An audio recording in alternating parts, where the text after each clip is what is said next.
And I'm your host, Mark Evans. And today I've got not just a guest on the show, but an individual I now consider a friend after the past few months of meeting and having conversations and coffee as well. And I'm here with Mr. Tony Kujawa, the VP of Sales at GoSecure, which is a leader in cybersecurity solutions. Tony, welcome to the show. Thanks, Mark. Thanks for having me. Great to be here. My pleasure. This is going to be awesome. I think the audience is going to get a lot of really valuable takeaways, especially because, Tony, I think your company is in a really unique situation. Tony's company, for those that don't know, GoSecure, is really, really growing fast. They're really growing rapidly. They've raised a ton of money to about the tune of $110 million over the past decade or so. And they most recently raised around a $20 million round, that is, in July. So this is going to be a really great episode for any company that is either looking to raise rounds or anybody that's curious as to what happens after a company raises money like that and how does it get deployed throughout the sales teams and what kind of that changes with the dynamic. So Tony, I'm really excited to talk to you about this, but how about you give the listeners a little bit of context? What is GoSecure, and then how do you help them achieve their mission?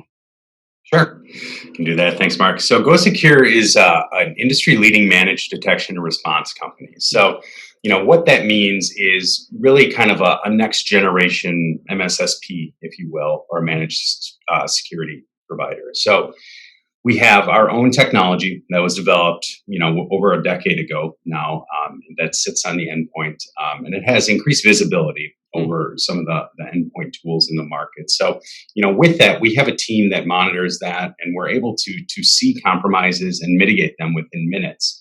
But what we've done over the last year, and one of the things that we're working on building out with this round of investment is building onto that, across the network, the inbox, insider threat detection capabilities. So we're really a holistic MDR provider that defends against the entire cyber kill chain, not just the latter half of it. Wow. Okay. Yeah, that sounds powerful and something everybody could use right about now. Well, thank you for explaining that to us, Tony. Now, of all the things you could have done, Tony, you're a really smart guy. Why the heck did you choose to get into sales? Take us there. Well, why did I get into sales, I suppose, was, after college, I was working for UPS. I worked there throughout college, and, it was a great place to work in college. And I'd taken on a management role in operations, and it was, I kind of saw that regardless of your performance, you're paid the same as the person next to you. And so a light kind of went off in my head is how can, I find something that, we are, compensated on our performance, and then sales just made sense. But, yeah, from there, it's really the thing I love about sales is it's kind of like the ultimate practice in problem solving, right? I mean, it's, you have to bring so many people together, both internally and externally, to get a deal done. So you're dealing with many different types of people. So it's one of those things where, if a deal's not working, I always think, who haven't I spoke to yet, or who haven't I picked the brain of to figure out, what we can do to make this work. So it's just a constant, a battle and problem solving, and that's what I really enjoy. Yeah, I really, really like that, Tony. I think that is really where this profession of sales, I'm really hopeful, is going. We all know the stereotypes of a used car salesman with the plaid jacket and the, hey, can I get you in 2 doors or 4, which is just the bane of our existence as professional salespeople. But I really love the thought of, hey, this is the ultimate practice in problem solving. I really, really like that. And I can imagine that your approach and how you come to deals can be felt by your customers or your prospects because you're taking that approach and because you're taking that attitude. And I got to imagine that's been really successful for you. Yeah, I think with a lot of customers, they know security is something that they need more focus on. A lot of them don't, necessarily know where to start, right? So you have to not just say, hey, we have this in white and we have this in blue, but, why do you need this in the first place, and how does it fit into what you're currently doing? So there's so many problems you have to solve before you even, propose a solution in many cases. Yeah, I really, really love that. I guess the other day said on the show, diagnosis without or prescription without diagnosis is malpractice. And it sounds like you follow a similar pattern with that. Yeah, no, I would agree. I really like that. Well, let's transition a little bit. So your company's raised a bunch of money, right? And I would assume they're deploying it, right? You don't raise it to put it in the bank. So what makes a really good VP of sales in a position like that at a company Well, like that? yeah, I think, really it is to drive that top line revenue, right? So, how are we doing that? It's one with the people that we have, getting the message that, who is Go Secure out to the market. So, I mean, it's finding ways to, get our branding out there, to have those positive conversations, to work very closely with marketing on identifying opportunities for us to, spend some money when it comes to marketing and things like that. But I know our company is also investing very heavily in the engineering side of things because we do own our own technology. So I think we're in a unique position to kind of own the roadmap of the technology we manage, where a lot of other companies aren't. They manage other technology, and they kind of have to wait for the developments to come from that. So sales, marketing, engineering is definitely a focus of where that money is being spent. Yeah, that makes a lot of sense. And I'm sure that the more IP and the more products that your company can produce, right, it's just becomes a greater and greater separator in the market. I really, really like that. Well, let's transition a little bit to onboarding and training. This is a question that's consistently coming up with entrepreneurs, sales leaders that I talk to. And it looks like just about every company is looking to either reduce their ramp time and increase the quality of their training process. So what does the onboarding and training process look like with your team? And what are some really great elements of that process that you feel really makes your team successful? Sure. Well, that's definitely something that's coming into to picture a little bit better as we're, formalizing more of a sales enablement process with someone, dedicated to that function. However, currently we have, many different subject matter experts that will take a new hire through a lot of the, more technical details of the product set. So within that first week or 2 weeks, we really want to make sure that they understand, who Go Secure is, what we do, how do we solve these problems. We do have some online learning as well that's mixed in with that, so it's kind of the back and forth. And then really, I still work very closely with the sales team, getting them up to speed, walking them through, how we tell our story, listening to them, having them really just listen in on as many calls as possible to start, kind of understanding the conversations that we're having. So there's a couple different things that we're doing. And, I think once we formalize that process a little bit more, as most companies do, as they get larger, it'll just be that much more successful. Yeah. How do you know specifically with Go Secure? Because it's a complex product. It's not just a widget, right, that comes off the shelf with either, hey, would you like it in green or would you like it in blue? How do you know when someone is actually ready to go out and start working prospects, maybe, working with your customers and trying to make deals happen? Sure. Well, most of the people that are, have joined our team or have, been with Go Secure for a while are fairly, well versed in the security industry, and I think you have to be kind of coming into a position like that. I shouldn't say you have to be, but it definitely helps, Yeah, right? I bet.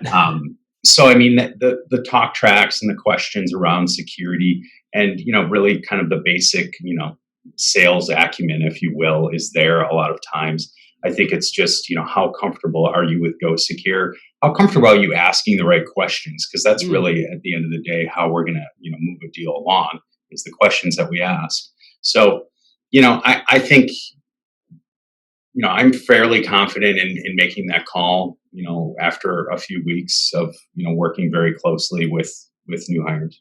Yeah. Since you work so closely with these individuals, has that had to change since COVID, or is it just a lot more Zoom meetings than before? Yeah, I mean, typically before COVID, I would definitely try to meet with them in person. Either they'd come out to where we are, or vice versa. And then I think you do a little bit more on in-depth training too, where you can kind of have that open conversation as you're in person all day long. So yeah, it's different, but a lot of what we do and a lot of the selling that we've done. I think one of the reasons that my team is successful during this period is they were used to picking up the phone and making dials and not having to wine and dine folks for business, right? They Yeah. were used to doing the work. So I think that we've always kind of had that mentality of, we can definitely communicate effectively via Zoom or over the telephone.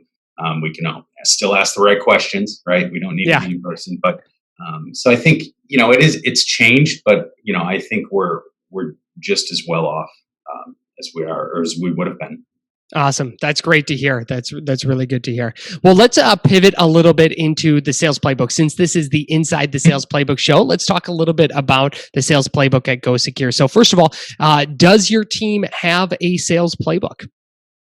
Well, we have a couple different iterations of it. Yes, I mean, being that it's a fairly complex sale, and we do have a lot of different things that we offer. It's we definitely have a upfront kind of strategy, but that conversation can go in a lot of different directions. So it's really just being able to understand everything that Go Secure does and the ways that we help. Yeah, I know it's a complex product. Are there any elements of the playbook that you're like, oh, this is like my favorite play, or this is my favorite part of it, or one that really fires up the team whenever they have to use it or get to access it?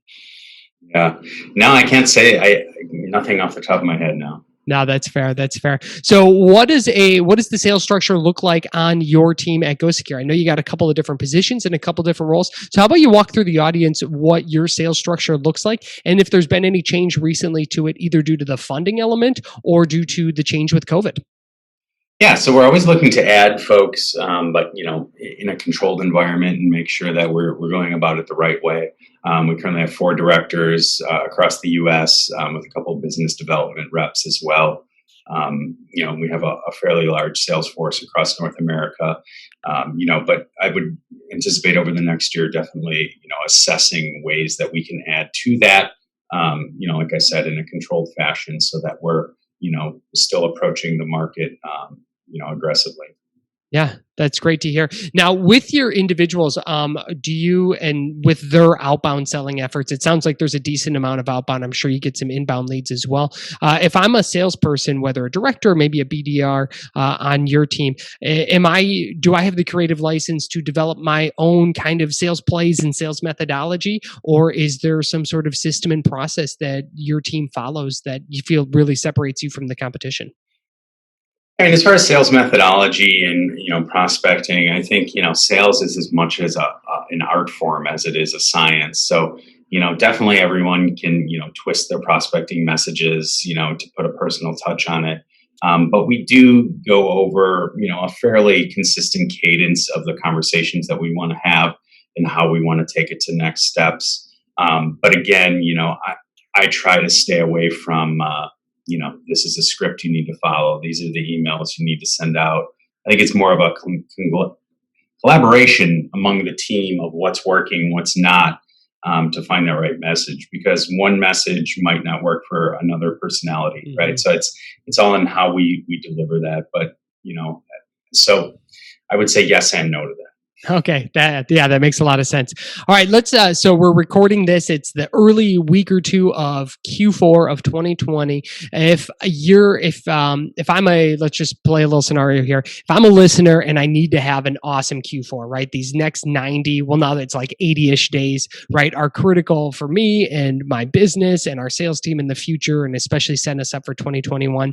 What's one piece of advice you would give to that sales leader that needs to have a really awesome Q4 of 2020? I would say I hope you did a lot of hard work about 6 months ago, because very rarely are you going to find a deal in quarter and close it in our business. Yeah. So if you don't have the pipeline now, that's a tough situation to be in, right? But if you did the hard work throughout the year and you have 2, 3, 4 times coverage against the forecasted number, you're in a pretty good spot. But I'm really big on trading value for commitments, right? Mm. If we're trying to get a commitment from a buyer, what value are we giving them in exchange, right? So if they have no imperative timeline, they need it, they want it, they've committed that they're going to move forward. But there's nothing that says they need to sign by December 31st, right? Yeah. So how are we going to to hold them to that. We need to build a value story around that as far as, okay, so what are your implementation goals? When do you want this in place? A lot of times work backwards to say, okay, well, then we both need to agree that the contract needs to be communicated by X date.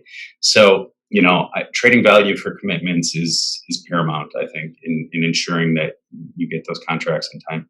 Yeah, I really like that. So it sounds like when you're building value for these commitments, a lot of it, one of the first things you mentioned about, hey, let's find out when they want to implement and then work back. Are there any other ways you try to build value around these commitments that maybe someone could use as kind of an aha moment in their business or on their sales team? Well, I think a lot of times it's referring back to the discovery you've already done, right? Mm, So it's using the information that they've given you. Throughout the process, you've identified a need here because of this. So it's just kind of pulling back to that and saying, well, Mr. Customer, you indicated that this was a need because of this, and this. Has anything changed? If that's still the case, how can we accomplish, these goals that we have? So that's why, discovery is so important, asking those upfront questions, truly understanding what their goals and what the outcome they want are, is going to be important to drive the entire deal, because you're going to have to refer back to that to push those commitments. yeah, I like that. Yeah, that makes a lot of sense. Really going back to your discovery, what did they tell you was important, and then leveraging that later to create that value story.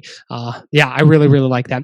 Let's because I know a lot of sales leaders out here. I get questions from it, as I'm sure maybe you do as well. Your company just raised, $20 million. Do you feel extra element of pressure when it comes to, hey, we've raised a bunch of money, we're obviously going to invest this? Do you feel that on your team? Do you feel like there's a greater sense of urgency when a company like this raises money? I think we're very straightforward with what our goals are from top Mm, down. So I think that transparency helps. I think everyone can feel it. They have that collective mission, which helps. There's not that we don't know what our goals are, kind of that ambiguity. So we definitely are in a position where we know what our mission is. So that helps. But yeah, there's urgency. I mean, if you don't have urgency in sales, I would say you're mhm. not.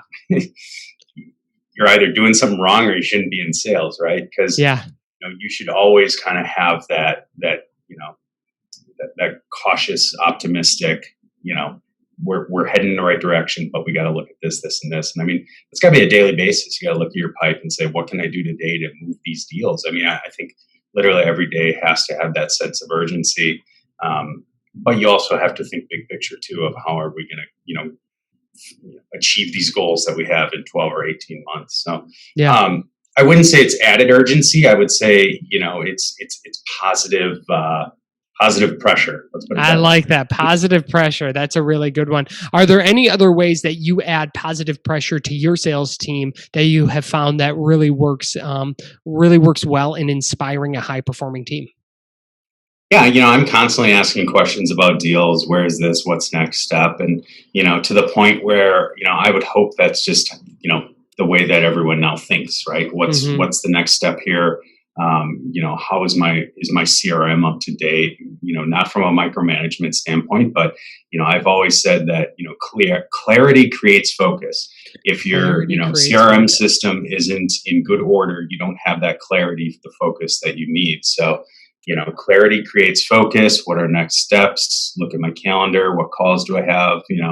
I've always been told that you should prepare twice as long as the call is. So if you have a half an hour call scheduled with a new prospect, you should prepare for an hour for that call. Now, a lot Mm. of times it doesn't happen that way, but I think these things are always important to strive for, at Yeah, least. I really like that. That's really good. And I like the prepare twice as long for your call. Yeah. And especially when you're selling now, that's probably not every business can, potentially implement that. If you're selling a Yeah, $100 solution, right? That's a little different. exactly. But I think for these complex sales, for these large deals that your team is putting together, that makes a ton of sense. And I really like that, especially the clarity creates focus. That's good. All right. Hey, Tony, I think this is a great time. Let's pivot to our final five. We're going to close out with our final five. These are five rapid fire questions. I'll ask, you answer. Are you ready, Tony? Yeah, let's do it. All right, Tony, favorite sales related movie? Good one. I mean, I'm sure everyone says Glengarry Glen Ross, so we'll just go there. There's been a few of those. Excellent. What's your favorite sales book? Favorite sales book? So Anthony Iannarino is probably my favorite. I would say his first, The Ultimate Sales Guide, I believe it's called, is probably my, or How to Win Friends and Influence People. That's probably the sales Bible in my book. Yeah, that's a classic. All right. What do you know now that you wish you would have known when you first got into sales? I would say to get where you want to go, it is just as important to learn how to sell internally as it is externally. Wow, you have to sell internally. Yeah, I like that. Best purchase of 2020 under $100. Man, I'm sure it was one of kids' toys or something that keeps them busy. I don't know. It's hard to say. Yeah, with young kids, I could definitely see that. And your favorite social media follow? How about you, Mark? Let's Oh, say that's so sweet of you, Tony. Thank you very much. Tony, where can our listeners connect with you if they want to learn more about you, maybe connect with you, maybe apply for an upcoming Go Secure position with your team? Sure. Yeah, I can be found on LinkedIn. I'm fairly active on LinkedIn. Feel free to connect with me, send me a message. Happy to communicate. All right, awesome. Ladies and gentlemen, that's Tony Kujawa with Go Secure. Tony, thanks so much for taking us inside your sales playbook. Thank you, Mark. Have a great day.